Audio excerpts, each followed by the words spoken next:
வெள்ளப்பெருக்கு காரணமாக சுற்றுலா பயணிகள் குற்றால அருவிகளில் குளிக்க தடை விதிக்கப்பட்டிருக்கிறது என்று மாவட்ட நிர்வாகம் அறிவுறுத்தியிருக்கிறது. தொடர்ச்சியாக பெய்து வரக்கூடிய மழையின் காரணமாக வெள்ளம் கரைபுரண்டு ஓடுகிறது ஆற்றில்.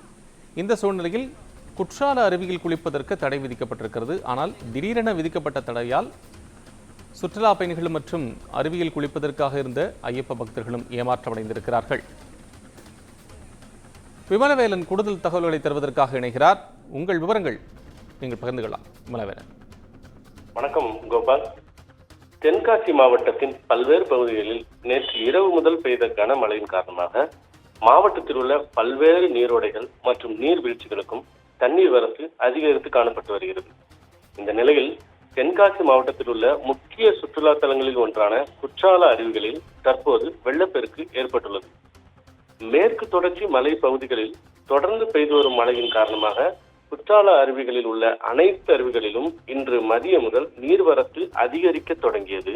மேலும் தற்போது பெய்து வரும் தொடர் மழையின் காரணமாக குற்றால பகுதியில் உள்ள குற்றாலம் மெயின் அருவி, பழைய குற்றால அருவி, ஐந்தருவி உள்ளிட்ட அனைத்து அருவிகளிலும் தண்ணீரின் அளவு அதிகரித்து வெள்ளம் ஏற்பட்ட நிலையில் சுற்றுலா பயணிகளின் பாதுகாப்பு கருதி முன்னெச்சரிக்கை நடவடிக்கையாக குற்றாலம் அருவி, ஐந்தருவி உள்ளிட்ட அனைத்து அருவிகளிலும் சுற்றுலா பயணிகள் குளிப்பதற்கு தற்போது தடை விதிக்கப்பட்டுள்ளது.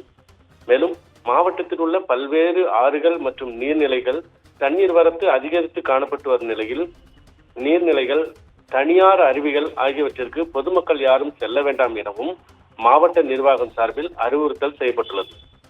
திடீரென ஏற்பட்ட வெள்ளப்பெருக்கால் காவல்துறை சார்பில் குற்றால அருவிகளில் குளிப்பதற்கு தடை விதிக்கப்பட்ட நிலையில் அங்கு குளிப்பதற்கு ஆர்வத்துடன் வந்த பொதுமக்கள் மற்றும் ஏராளமான ஐயப்ப பக்தர்கள் குற்றால அருவிகளில் குளிக்க முடியாமல் ஏமாற்றத்துடன் திரும்பி செல்கின்றனர். கோபால்.